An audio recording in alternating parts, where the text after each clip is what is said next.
Welcome to She Fascinates Me, a hand-picked collection of heartfelt, human conversations with women who've lived boldly, grown wiser, and have stories worth sharing.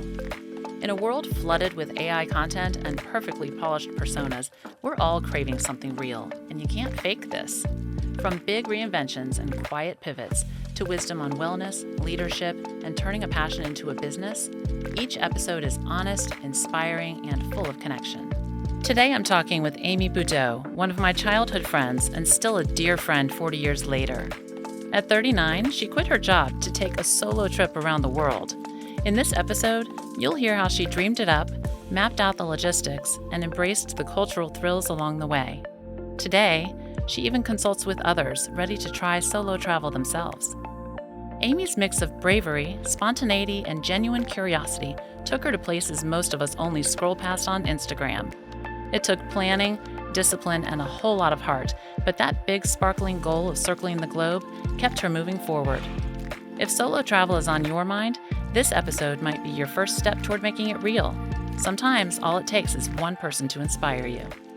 Hi there, I'm Julie, and welcome to She Fascinates Me. Today I'm sitting with Amy Budow, and we're going to have a conversation about why she fascinates me. Amy traveled the world solo for 22 months on a relatively small budget, and it was an incredible, freeing experience that I think a lot of you are going to enjoy hearing about. And my hope is that it will just help some of you take a first step to do something big and bold that you've been wanting to do, or maybe something that you thought was never possible. So, Amy, welcome to the show. Thanks for being here. Thank you. I'm so happy to be here. So I would love to find out what the moment was where you decided to take such a big trip. What was going on in your life? Well, I was working at the time. I am a lawyer and was working and watching my friends settle down, start their families, and realizing for myself that's not necessarily what I wanted to do, but that I needed something to change. I was feeling antsy. And I realized I needed my own big life change. I needed my own trajectory change. Okay. And it came in the form of a trip around the world. At the time, blogs were really popular. And I just remember somehow it was, on the internet, going from blog to blog. I don't even know what I was searching. But I came across the blog of a family that was taking a one-year trip around the world. And I loved their story. I was fascinated with everything they were doing. It didn't necessarily resonate with me since I wasn't a family.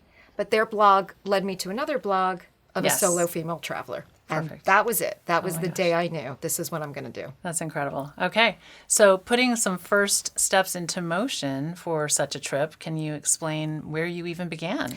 For me, it was saving. I had to figure out how am I going to financially make this trip happen. Yes. At the time, I was probably in my mid-30s.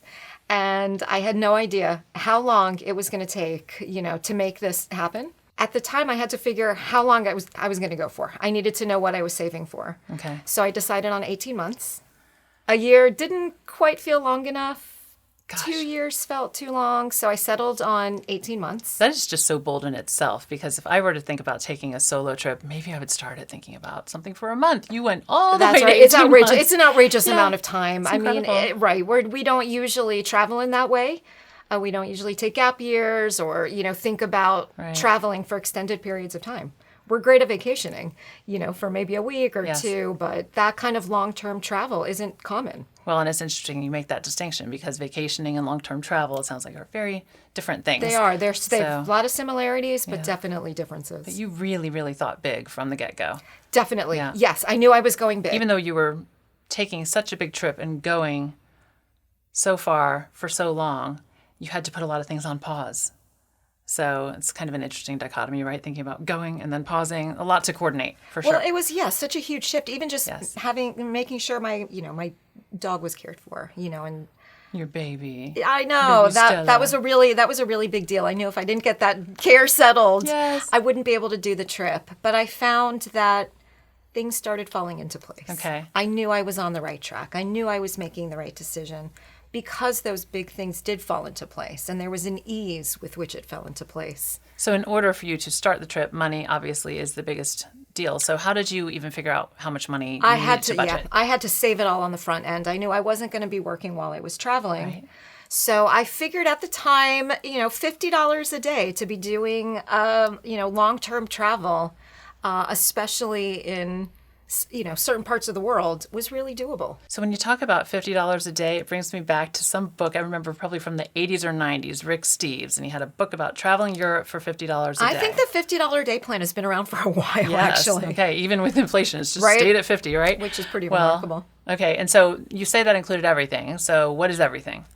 Literally everything, like accommodations, food, traveling from one place to another. Flights? Activities, flights. All of it. Sure. I didn't always fly from one place to another. It depended where point A was and where point B was. Okay. I would always try to take, kind of the cheapest travel, really. Sure. So, in Southeast Asia, for example, buses were, overnight buses or, taking buses from one place to another was really popular travel. But the $50 a day was the average. Okay. So it really was just the total cost of the trip averaged out. So for you to take that trip, how long do you think it took you to save up the money before you hit go? It was about 2.5 years. Oh, wow. Okay. Yeah. So it must have been so incredible when you reached that dollar amount in your checking account. It was really satisfying. I mean, Okay. I had never saved like that for that kind of a goal. I found that once I started, it got a little easier. I'm sure, because there's passion involved. There right? was. And Yeah. I knew what the end goal was. I knew Yes. the end goal was worth it. Okay. So do you get an around-the-world plane ticket? I think I've heard of that before. I think they do exist. Okay. There are some limitations, but I did not. I planned as I went. I had no itinerary. I had a rough idea where I was going to go. I knew I needed to follow the sun. I needed to stay in warm weather countries. But I booked a one-way ticket. I booked 6 nights of accommodations in my first stop, and that was it. So you say you wanted to follow the sun. Tell me more about what you mean by that. I knew I needed to be in warm climate. Okay. That's a packing issue, right? I knew if I got into colder climates, I was going to need different kinds of clothes. That makes total sense. Right. Oh, and you're so petite. I can't even imagine you having to carry a steamer trunk full of sweaters and parkas. My bag was big right? enough to begin with. Did you bring your Actually, bag? this is it. Yeah. Okay, let's this see. This is the bag that I brought, which now I realize is absolutely disgusting. But yeah, bag this was has it. been This had everything. places. And I also had another day pack Yes. on my front. So I had the big bag on my back. I had a day pack on my front. Okay. I think I was as wide as I was tall. That's so cute. But that was it. That was how you did it. That was the kind of the backpacking norm. So following the sun, does that mean you are a beach person? Do you love sunning? I'm actually not a beach person. Oh, you're not? I Okay. much prefer a city to a beach. Okay.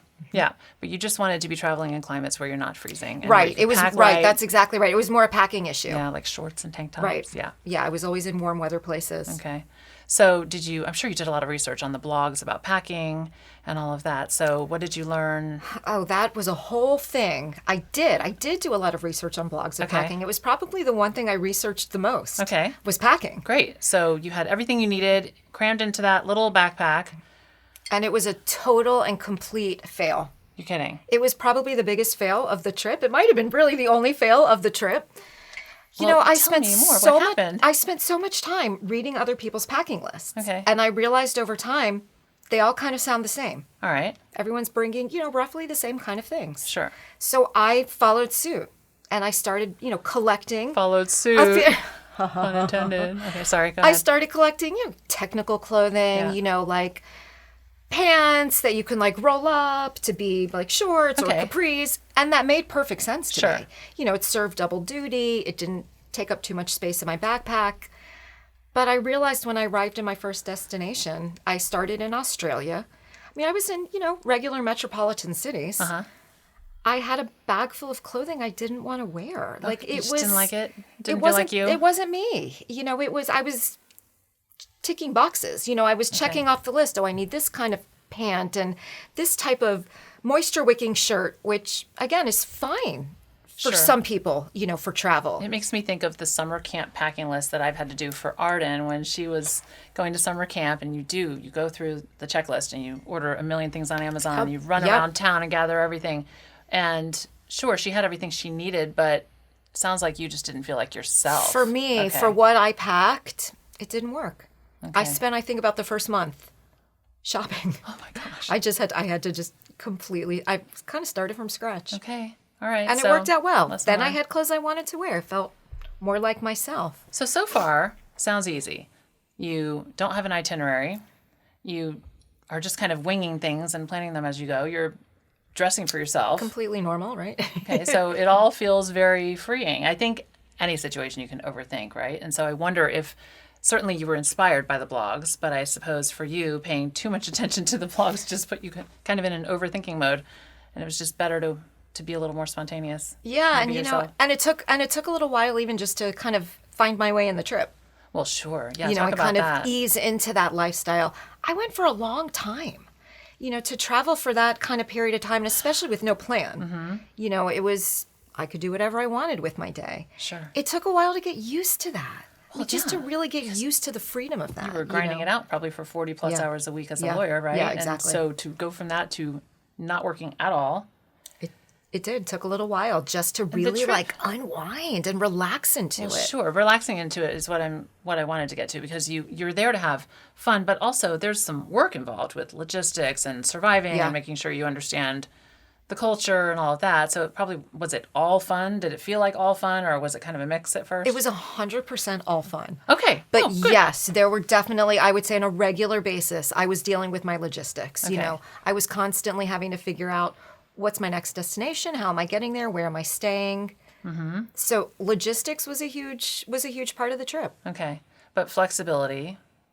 Right. Was without the key. having the plan. Yeah. Right. Yeah. And there were some people that I met, a lot of people out in the world, doing this, of course. There were some people I met that had itineraries. Okay. That's just a comfort level. Sure. That also could depend on how long you're going for. That's a good if you're point. going on a week vacation, you might want to be kind of planned. You might want to have an structure. idea. You've got a short amount of time.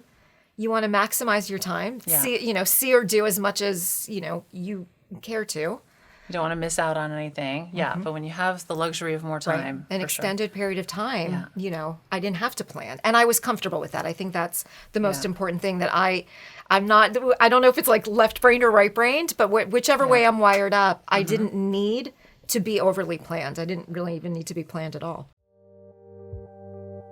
And now we'll take a moment for the giving intermission. Don't fast forward. Your karma is watching. Today, I want to spotlight an organization doing incredible work right here in Cobb County, just outside the city of Atlanta, the Center for Children and Young Adults, or CCYA. Since 1984, CCYA has been providing safe, supportive housing for youth and young adults who've experienced abuse, neglect, abandonment, or homelessness. Based in Marietta, Georgia, they serve kids typically between the ages of 12 and 20, offering not just a place to stay, but a full wraparound system of care, including therapy, education support, and life skills training. Their programs include emergency shelter for young girls, transitional housing for teens aging out of foster care, and dorm-style living for young adults preparing for independence. What really sets CCYA apart is their focus on helping these young people build a foundation for long-term success, emotionally, academically, and professionally. They rely on community support, including volunteers and donations, and they even offer a special opportunity through Georgia's Fostering Success Tax Credit, allowing individuals and businesses to redirect part of their state taxes directly to CCYA with a full credit in return. Whether it's mentoring, giving, or just spreading the word, there are so many ways to support their mission. To learn more or get involved, visit ccyakids.org. So you're relaxing into the trip, and that's wonderful, but you are solo. And so I guess when you're fully relaxed into it, did you feel like that was the moment when you were opening yourself to meeting a lot of people? And then did you start traveling with others? Yeah, I mean, I knew that I was going to meet people along the way on the trip. I didn't know how that was going to play out or what that was going to look like. What I realized is I was very rarely alone. Okay. It took a little while. Also, I stayed in an Airbnb to begin. Okay. That's a little bit harder. It's a little bit harder to meet people. I was brand new. I had no idea what I was doing. Mm-hmm. But I started staying in hostels. Okay. Which was that was really part of the way that I could do the trip, the way that I did for so cheap. So staying in hostels was a huge part of it. What would a hostel cost per night on average? Oh, God, it just depends on the city. So Okay. maybe in Australia at the time, they were on the expensive side, maybe $35 a night. Okay. That was expensive. That is so much less than a hotel, yes, right, but a but totally if you different think about like experience. a $50 a day budget, I felt like I was busting my budget right from the get-go. Okay. You go to places in Southeast Asia, maybe you're spending $10, $12. I can't even imagine. Can you give a quick little visual of what to expect in a hostel room? Is it a group thing or a private thing? Yes, I have to say, I was actually really impressed with the hostels. Okay. I also didn't know what to expect. I had done a backpacking trip actually when I graduated college in 95. back in the day. And I would say the hostels that I remember, it was kind of roughing it. Were they bare bones? Pretty much, And yes. not so much this time? I would say it's a whole new world with hostels. Okay. Now, you've got all kinds. You've got some that cater to really young people, maybe more of like a party hostel. Okay. You've got hostels that cater to maybe a different crowd that's called flashpackers. Maybe people that are backpacking and wanting to travel on a budget, still backpacking, but willing to spend maybe a few extra dollars a night. So that's a flashbacker on a when place you're that stays splurging. maybe a little, it's a little bit nicer. I see. But the hostels, I mean, some of them were absolutely stunningly beautiful. Really? Like rivaling hotels. Are you kidding me? And some I of them, never of would have course- associated that word with anything that could rival a hotel. Yeah, I would in love Portugal. hearing The one that comes to mind when I'm speaking about the nicest hostels, Portugal comes to mind. Okay. Absolutely beautiful hostels there. They might be a little bit more expensive. They might be fewer number of people in the rooms. Okay. If you're doing a shared room. A lot of hostels have private rooms. Okay. Which is a really nice way to have a different experience, but still in your own space. What did you like better, group or private? When I was backpacking, honestly, it was a little bit of both. Okay. I really enjoyed. Depending on the mood? I think I was so in it. I was so in that mindset. I didn't mind having a shared room. Okay. There were definitely times when I felt like I just wanted my own space or my budget allowed for it. I mean, honestly, at the end of the day for the backpacking trip, that's what it really came down to. Yes. Was making sure that each day I was staying within my budget. Okay. So staying in a shared room was usually the way I went. And the companionship, I think just meeting these people from all around It made the world. it really, really easy. You must have met so many people in all of the countries that you travel to. You hit 40 countries, right? 6 continents. Yeah. Are you still in touch with some people, or do you still meet up with some of them when you continue to travel? Yeah, absolutely. The meeting people was probably the biggest and best part of the trip. I'm sure. And the part you can't plan for. But there are a lot of people out there doing long-term extended backpacking trips. So you just have that instant bond, and I'm sure you could spot any one of them 100%. in a crowd, You can right? absolutely spot the backpackers. Yes, and there's like an instant camaraderie. Yes. There were people, maybe you start talking to somebody waiting for a bus or a train. Maybe you chat the entire bus ride. And then Okay. you part ways when you get off. And you never see each other again. Or you do. Or you see each other later that night. You run into each other. Or maybe you run into each other in the next city or the next country. Oh, wow. I've run into people on different continents. It becomes a little bit of a circuit, and Okay. you become connected to it. Well, that must And feel like magic whenever that happens, when you would run into someone in another city. It was- Especially when there's no It itinerary. was amazing. There was Wow. one couple that I kept seeing. I kept seeing them over and over again. And by the third time we saw each other, she literally came up to me and said, "We've now seen each other 3 times. We have to have a beer." And we did. Yes. And we became friends. And then I, met up with them in other cities, and it was nice. It was. It's always comforting when you see a familiar face, Of course. and especially in that environment. When you talk about comforting, you were there, you were gone for so long. You had 2 birthdays on the trip, right? I did, yeah. And then there were holidays. It kind of makes me think about all the people back home who must have been missing you terribly, and you. But were you able to celebrate some holidays with people along the way? I did, yeah. Actually, the first holiday that I came upon was Thanksgiving. Okay. So at the time, I was in Bali. Where were you? You were in Bali Yep, for I was in Thanksgiving. Bali, Okay. and I was traveling with some people that I had met. There was an American and a couple of Australians. So we went out for a Thanksgiving dinner. Somehow we were able to find a restaurant that served chicken. And I definitely remember there was some kind of like apple pie or apple like That's so dessert. cute. Yeah, so How American. we made our own little Thanksgiving. That's cute. But my first birthday, I turned 40, was my first birthday. And it was then that I decided I was going to go to 40 countries. Okay. That's just wonderful. What an amazing milestone. And the goals you set for yourself were just totally coming together. Yeah. It was a really epic adventure. It was just one of those, I just tried to stay each day in the moment, like pinch me, I'm here. This is really happening. Yes. It's incredible. So the trip was going to be 18 months, but you Yeah. stayed for 22 months. I went for 22. The budget. Did you just the budget decide? held. Okay, so when did you decide I'm going to extend this? Where I think I hit 18 months. I was in Bolivia. I knew I wasn't done. I mean, I just knew. I knew when I was coming up on that marker. I knew I wasn't done. I had a little bit left. I was in South America. I knew I was going to be able to keep it going, and I was able to go for another 4 months. Okay. And then when the time had come for you to come home, did you feel like you were ready then? I did. I Okay. did feel ready. Okay. And I think one of the things I realized, because again, I was meeting people who were doing trips for varying different amounts of time. As I was coming across people who were getting ready to come home, everyone was ready. And I think you wrap your head around the amount of time you're going to be gone. Yes. And when that time comes, you sort of feel it. Okay. I felt it. I was ready. Listen, I could have gone longer, and I would have, but my tenant had given notice. Sure. I knew my apartment was going to be vacant. I knew it was time. I knew it was time. You became such an expert on travel, though, and you knew, I'm sure, this is not going to be the end of my travel. Yeah. Yeah. So you just continued to travel. I Every kept it chance you get. going. I Yeah. did. I went back to work, and so I was, relying on my PTO. Yes. But I definitely kept it up. I made it a priority, and I've sort of settled. I've settled into like 2 big trips. I take 2 big trips a year now. Okay. And I'm really grateful for it. I mean, it's definitely what I live for. It's my passion. This is what we work for. That's right? exactly right. But more than anyone, this is what really drives you, and you It just work does. so I hard love it. to travel. I Yes. love it. I feel like at any moment you can just drop me somewhere in the world. Yes. I'm going to be just fine. I love it. So let's talk about the re-entry, as you called it when we were talking about you coming onto the show. So there's an actual process of re-entry. It's a Talk about it with thing. me. Yeah, it's a thing. And I think, I was gone for a long time. Yeah.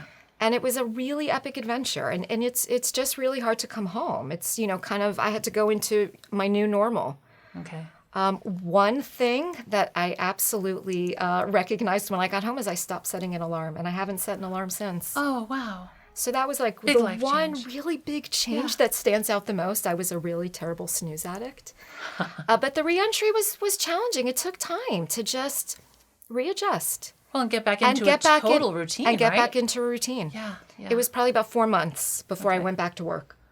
Oh, really? Okay. So it was nice to be able to have You some had time. that cushion still. And that was part of my planning. I did plan for the back end. I Okay. wanted to make sure that in addition to the money I needed to save for the trip, I also needed to save some money for when I came home to give myself a little cushion before That was really smart. figuring out what I needed to do. I did end up going back to the job that I had left. Did you blog or do some sort of journaling or videos while you were on the trip? I didn't blog. I wanted to. Okay. I thought I would. I didn't. When I came home from the trip, I was feeling kind of a little like, I wish I had done this. So I started a blog post-trip Okay. and learned that I didn't really love blogging. Okay. So I'm glad that I didn't do that during the trip. So I think it's great, actually, that you didn't blog while you were on the trip, because I'm sure that made you feel like you were just that much more present. Now for that I know everything. how much time it takes, it freed up so much of my time. Right. So in retrospect, I have no regrets about that. And you have thousands of beautiful photos. So Cheeky Universe is the name of your Instagram and your Facebook. Tell us what Cheeky Universe even means. And I think it sounds precious, and it sounds so much like you. Well, and what you did. I started my trip in Australia, so I was getting pretty familiar with, I was in both Australia and New Zealand, and getting pretty familiar with people using cheeky Okay. as an adjective. It's super cute. Yes. I super found cute. in my first few months of travel, as I was settling in, as things would come together, like whether it would be getting from plan A to plan B or just something working out, I would just find myself just kind of taking a moment to just, you cheeky universe, it love was just my own personal thing. It was just, my internal dialogue, but it was my cute little phrase. And I realized, that makes a great handle for social it media. totally does. And Yeah. so cheeky universe was born. Little winks from the universe, That's from you exactly following right. the sun and just carving your path. Right.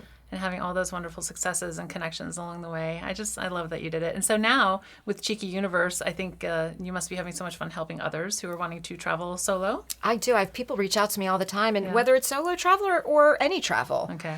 Actually, I have a friend. I have a friend who's heading to Budapest later this year. I was just there, so I'm so happy, Yes. to be able to give her some details on what to do. It's one of my favorite things to do. I love talking about travel. I love sharing my experiences with people. Yes. I love helping people find their own experiences, and figure out their own trips and how to make that work. Well, and I think you can demystify so many preconceived ideas people might have or any myths they might have heard. For example, I never knew that a hostel could be nice. Well, that's just it. I think, people have no idea what's possible, or how to make travel possible. There's a lot of different ways to do it. Sure. And again, we know that we're a very big vacation culture. There's absolutely nothing wrong with that. I love it. I love a great vacation. But there's a lot of different ways to go about seeing the world. Yes. They don't all have to be budget busters. Doesn't all have to be with, you don't always have to have somebody to travel with. There's a lot of different ways to go about it. So being able to expose people to that It's great. It's really I satisfying love for it. me. And you lend the human side of it, and you really get to know people, what their hesitations might be, I'm sure. And what their fears are. Yeah. Usually it's just fear-based, Gosh. Okay. Well, I love that you just went into it so fearlessly. And I hope that so many of you who are watching today will feel motivated to take a first step doing something bold that you wish you could do. Just pick somewhere to start. That's what you did. And look how it turned out for you. That's right. So thanks for being with us today. Thanks. This I was loved great. having you. Thanks. Love talking about this. All right. What stayed with me after talking to Amy was the way she set herself up for freedom, taking care of her responsibilities at home so she could be fully present on the road. I loved hearing how much creativity went into the logistics and imagining the thrill of those cultural differences. When things didn't go as planned, she pivoted beautifully. Listening to her made me realize I might be more capable of solo travel than I thought, and it reminded me how much our outlook on the world can expand when we truly step into it. She Fascinates Me is a project that took real courage for me to start. I sat with this idea for more than 2 years before I finally found the nerve to bring it to life. What held me back? I don't have formal training in media, I'm not especially tech savvy, and like so many women, I worried about criticism. I'm sharing this because it's the real side of me as your host. Every woman who joins me on this show shows up with honesty, heart, and courage, and I owe you the same. My guests are real, and so am I. So the fact that you're here, listening all the way to the end, means you gave me a chance, and for that, I'm truly grateful. If only more women built each other up the way you just did by showing up and listening. This podcast is my brave step. There will be critiques along the way, and I may take some of them to heart, or I may not, but either way, I'm here. I'm doing it, and I am proud of that. She Fascinates Me is about connection and community and the way a podcast can feel like good company for busy women. I'm glad we connected today. You can expand our community of fascinating women by dropping me a line. Who fascinates you? Hey everyone, this is me, Joel. I'm just here as the producer and editor of She Fascinates Me to let y'all know that we would love if you could go follow us on any social media app you use, like and rate us on whatever podcatcher app you're using, and tell all your friends about the show. If you enjoyed listening to the show but want to watch it, go check us out on Spotify Videos, where all the episodes have the video format uploaded as well. If you don't use Spotify, check us out on youtube.com under She Fascinates Me. All full video episodes are posted up there, and you can see tons of clips on the show on Instagram and other social media apps.